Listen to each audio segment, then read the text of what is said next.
Oke, kita akan mulai di sesi tanya jawab kita. Coba kita lihat dulu pertanyaannya apa. Halo Mbak Rini, saya Adi. Saya hanya ingin bertanya tentang yoga. Apakah yoga itu hanya khusus orang lentur saja? Dan yang kedua, apakah yoga itu hanya untuk khusus perempuan? Oke, untuk pertanyaan pertama itu sebenarnya mengcover dua jawabannya. Jadi, apakah yoga itu hanya buat orang yang lentur saja atau dan apakah yoga hanya buat perempuan saja? Cowok boleh yoga apa enggak? Oke, saya akan jawab dulu yang pertama. Teman-teman, kalau misalnya kita lihat ke sosial media ya, kita lihat bahwa gerakan yoga itu sangat artistik, sangat estetik, mungkin bahkan hampir mirip seperti konsorsio gitu ya. Jadi ini yang harus kita rubah dulu, karena sebenarnya yoga tidak seperti itu. Itu teman-teman kita yang melakukan yoga yang seperti itu latihannya sudah sangat lama, sudah sangat jauh, kemudian badannya mungkin juga cukup mendukung untuk melakukan pose-pose yang melenturkan badan, melipat-lipat, dan lain-lain. Jadi kalau pertanyaannya, yoga itu hanya untuk orang yang lentur? Tentu saja tidak. Karena teman-teman misalnya kaku badannya, makanya butuh yoga. Karena yoga adalah salah satu olah tubuh yang memang banyak sekali sisi stretchingnya dan cukup dalam. Karena kenapa saya bilang dalam, jadi benar-benar dipikirkan dari sisi sendi, kemudian dari otot, dan lain-lain. Jadi ini perlu teman-teman pertimbangkan. Kalau misalnya saya tuh kaku, jadi saya nggak mau yoga. Tidak seperti itu, justru sebaliknya. Karena kaku, jadi teman-teman butuh yoga biar kenapa? Biar badannya, karena kalau kaku teman-teman biasanya akan mengakibatkan banyak kondisi-kondisi di badan yang akhirnya nggak nyaman. Misalnya, punggung teman-teman yang bagian belakang kaku, itu akan membawa atau menarik tulangnya ke bawah, sehingga teman-teman bungkuk. Jadi, kalau misalnya ini kan tidak dikuatkan dan dilenturkan, kan lama-lama akan menyebabkan tulang belakangnya bengkok, atau sakit pinggang, atau sakit upper back pain yang berkepanjangan. Kemudian kalau misalnya otot hamstring, otot paha belakang dan paha depannya kaku, kemudian otot bokongnya juga kaku, ini akan menyebabkan pinggangnya menjadi tidak stabil, akhirnya akan ada saraf kejepit, kemudian akan banyak lower back pain dan lain-lain. Itu kenapa akhirnya saya bilang bahwa yoga tuh sebenarnya buat semua orang, buat tua, muda, buat teman-teman yang, bahkan buat anak-anak ada ya kids yoga, buat yang punya kondisi badan tertentu tentu saja boleh yoga. Jadi jangan, atau rubah, itu yang mau saya tanamkan juga buat teman-teman yang nonton di rumah, bahwa yoga it's not about the pose. Yoga bukan tentang posenya, tapi yoga adalah manfaat yang kita bisa dapat buat badan kita. Itu yang pertama, apakah yoga buat orang lentur saja? Tentu saja tidak. Sudah saya jawab. Yang kedua, apakah yoga hanya buat cewek aja? Karena balik lagi di sosial media, karena kelihatannya sangat estetis ya. Karena kalau misalnya, apalagi kalau menggunakan kostum tertentu, jadi lekuk-lekuk badannya terlihat sangat indah. Itu betul. Tapi kalau kita flashback sedikit ke sejarah, yoga itu dulu adanya di India. Dan orang India pada saat itu, perempuan itu kan boleh dibilang tidak boleh ngapa-ngapain gitu ya. Di rumah aja ngurus keluarga. Dan yoga itu diperuntukkan untuk kesatria-kesatria yang ikut perang, atau anggota-anggota kerajaan. Justru itu semuanya laki-laki yang ikut. Jadi karena berubah zaman, kemudian yoga dibawa ke dunia barat, kemudian dipelajari lebih dalam, akhirnya seolah-olah yoga hanya untuk perempuan. Tidak teman-teman, cowok boleh banget yoga, apalagi yang badannya kaku, do it, karena teman-teman akan merasakan manfaatnya. Dan kalau saya boleh lihat ya, guru-guru saya, guru-guru besar itu tidak banyak yang perempuan, justru lebih banyaknya laki-laki. Misalnya kayak BKS Iyengar itu kan pria. Jadi teman-teman bisa lihat di sini, yoga is not for only women. Yoga juga buat laki-laki, bahkan buat semua gender, bahkan yang tidak menyebutkan gender, karena sekarang seperti itu. Oke, kalau misalnya sudah lama tidak berolahraga, kemudian ingin kembali berolahraga, tentu saja yoga bisa menjadi salah satu pilihannya. Tapi teman-teman harus ada catatan, karena biasanya terutama untuk teman-teman yang baru banget, oh yaudah deh, kata orang yoga bagus, terus ujuk-ujuk masuk aja ke kelas yoga. Terus pulang dari kelas yoga mual, pusing, badannya sakit dan lain-lain, terus akhirnya trauma, terus bilang bahwa kayaknya yoga tuh nggak bisa deh, gue nggak bisa deh, itu terlalu susah gitu. Padahal jenis kelasnya harus teman-teman pilih. Misalnya hindari kelas Astanga tentu saja, kemudian hindari kelas Power Yoga atau Power Vinyasa. Yang boleh teman-teman cari adalah kelas Gentle Yoga atau kelas misalnya Hatha for Beginner atau kelas Vinyasa for Beginner, karena teman-teman gerakan yoga sendiri walaupun banyak sekali manfaatnya, tentu saja juga ekstrim untuk beberapa orang. Misalnya ya, kalau teman-teman perhatikan kan kita berdiri, angkat tangan naik ke atas, melihat ke atas sendiri pun itu sudah menuntut keseimbangan yang tidak normal gitu. Kemudian kalau orang baru tiba-tiba dari berdiri ke atas badannya turun ke bawah, kemudian langkah ke belakang terus turun lagi ke bawah, itu kan cukup ekstrim gerakannya. Jadi pilih jenis kelas yang sesuai. Itu tadi ada Hatha for Beginner, kemudian hindari kelas Power, dan kelas Astanga mungkin boleh teman-teman hindari. Nanti lama-lama kalau misalnya sudah sebulan atau misalnya 2 minggu sudah terasa lebih nyaman, teman-teman boleh upgrade lagi, naik ke kelas yang berikutnya.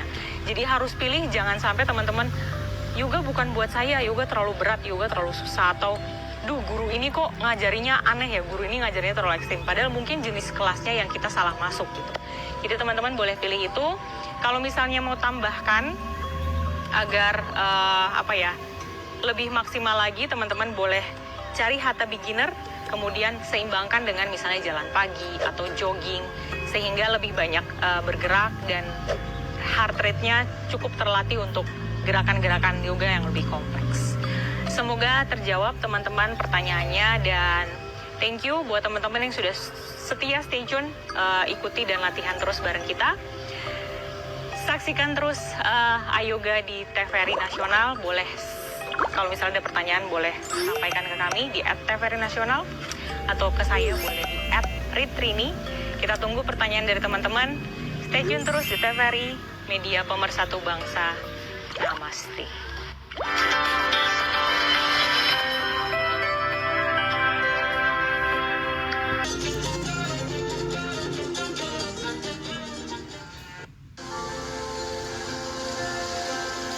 Segenjang para saudara, apa kabar? Semoga semua dalam keadaan sehat. Nah, selamat pagi Jawa Tengah kali ini hadir kembali para saudara, yang pastinya untuk menyapa dan menginformasikan hal-hal menarik serta edukatif lainnya. Pada episode kali ini, Selamat Pagi Jawa Tengah berada di Kabupaten Semarang. Kabupaten Semarang sendiri sangat luas loh para saudara, meliputi Ungaran, Ambarawa, Bandungan. Ngomongin daerah Bandungan para saudara, rekan saya Lututnya yang banyak, kakinya lurusinnya belakangan aja. Ketika punggungnya lebih lurus, itu tujuan pertamanya sudah tercapai. Jadi tujuan utama dari down dog bukanlah bagaimana kita bisa meluruskan kaki, tapi bagaimana kita bisa membentuk tulang belakang kita lurus. Jadi dari tulang tengkorak bagian bawah yang ketemu dengan leher sampai dengan tulang ekor itu sejajar. Ditarik garis lurus itu sejajar. Kira-kira seperti itu. Kalau misalnya Mbak Lulu masih ada pertanyaan atau masih kurang jelas atau bagaimana caranya, kita bisa ngobrol lagi, bisa DM aku langsung. Salam kenal juga buat Mbak Lulu. Buat teman-teman lain yang punya pertanyaan, punya request tentang latihan yoga kita, silahkan kirimkan pesan di direct message TVRI Nasional atau di saya di @trini. Nanti akan kita ngobrol dan akan saya jawab. Dan untuk pertanyaan yang menurut saya bagus akan saya tampilkan di episode-episode berikut. Terima kasih. Jangan lupa nonton terus Ayoga di TVRI, media pemersatu bangsa. Namaste.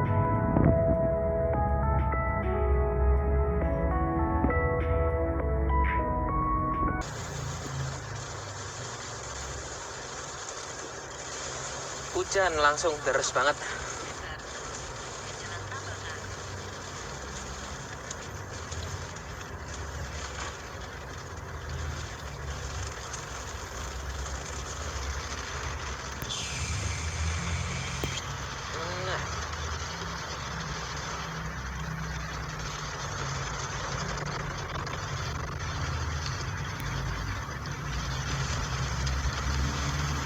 Masa Jogja kanan, Kebumen kiri gimana sih? Itu ngasih petunjuk arahnya masa kanan Jogja. Kebumen kiri. Ya Jogja sama Kebumen dia searah lah.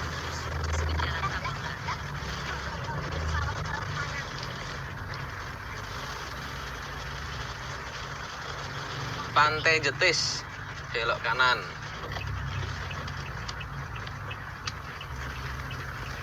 Ini ya Bu ya, Teluk Penyu ya. Belok kiri Teluk Penyu.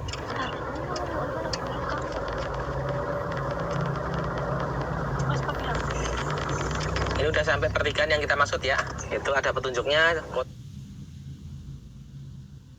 Kota lurus Bandung Jakarta belok kanan. Bandara Tunggul Wulung belok kanan. Jadi kalau udah sampai di bundaran ini, bundaran di Kota Cilacap, belok kanan ini ke arah Bandara Tunggul Wulung. Oh, ada logo Pertaminanya. Pokoknya ada gapura lagi, selamat jalan. Selamat jalan Kota Ciamis. Padahal di depan itu juga masih Ciamis. Nah, berarti ini selamat jalan Kota Ciamis masuk ke Kabupaten Ciamis ya. Apa udah Tasik ya? Coba deh dilihat lagi. Ntar dilihat lagi deh. Takutnya salah informasi. Kayaknya sih masih Ciamis deh. Ntar. Ciamis, ya, ini masih Ciamis. Yang tadi itu perbatasan Kota Ciamis masuk ke Kabupaten Ciamis. Mana? Oh, udah kelewatan. Tadi ada makam Nita Ardila sebelah kiri ya Bu ya. Bentar. Ciamis, ya, ini masih Ciamis. Yang tadi itu perbatasan Kota Ciamis masuk ke Kabupaten Ciamis. Mana? Oh, udah kelewatan. Tadi ada makam Nita Ardila sebelah kiri ya Bu ya. Ya, sebelah kiri itu ada makam Nita Ardila. Ada di Ciamis, itu nggak jauh kok dari pinggir jalan ke gigi lebih rendah. Sekarang masih 2. Masih pakai gigi 2. Arka nih bau kentut nih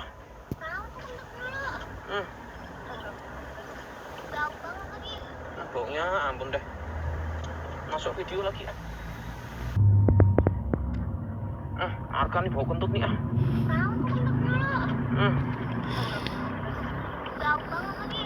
baunya ampun deh. Masuk video lagi Arka nih bau kentut nih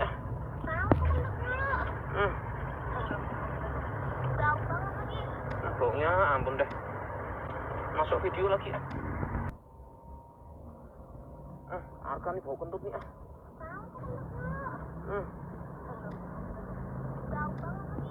baunya ampun deh. Masuk video lagi Arka nih bau kentut nih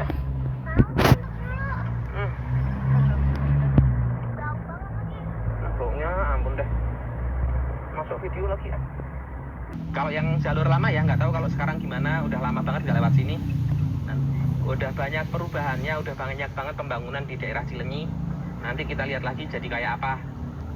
Yang terbarunya jadi kayak apa.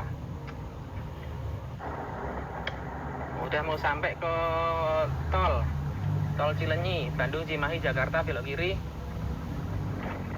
Nah itu dia.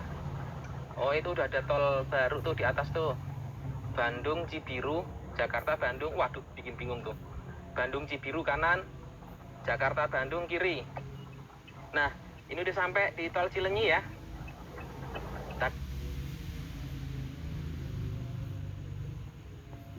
Oh jalannya naik sekarang.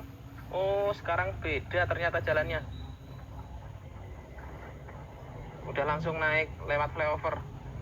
Kalau dulu kan cuma pertigaan belok kiri gitu aja. Sekarang udah beda ternyata. Udah banyak yang berubah ya ternyata di daerah Cilenyi. Masuk tol.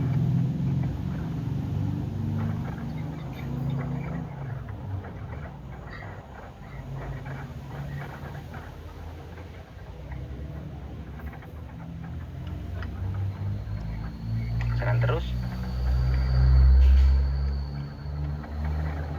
Oh belum, di sini belum ngetap ya di sini. Buah Batu Muhammad Toha Jakarta lurus.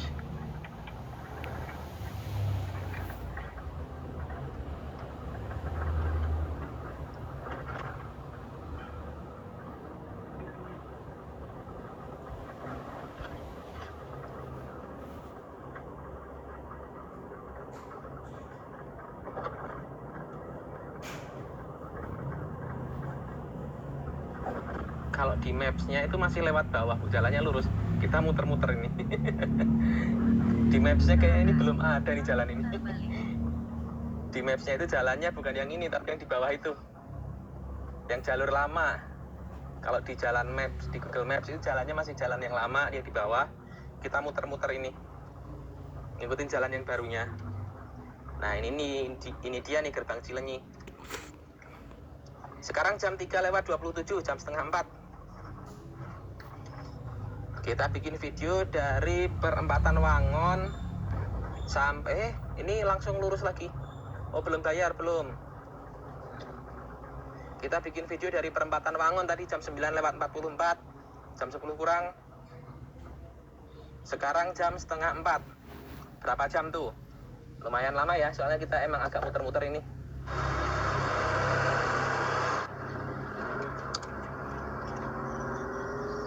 Udah masuk ke tol Cilenyi, udah lanjut terus, udah pada tahu ya. Kalau udah nyampe sini mah udah pada tahu semua. Ini tol Cilenyi lanjut sampai ke Jakarta, sampai ke Bekasi, sampai ke mana aja, terserah kalian pulangnya kemana. Agak lumayan lama emang, ya udah gitu aja. Makasih yang udah nonton video ini. Wassalamualaikum warahmatullahi wabarakatuh. Banten yang dihadiri oleh Presiden Republik Indonesia saat itu, Susilo Bambang Yudhoyono. Mengusung tagline memang beda selama lebih dari 1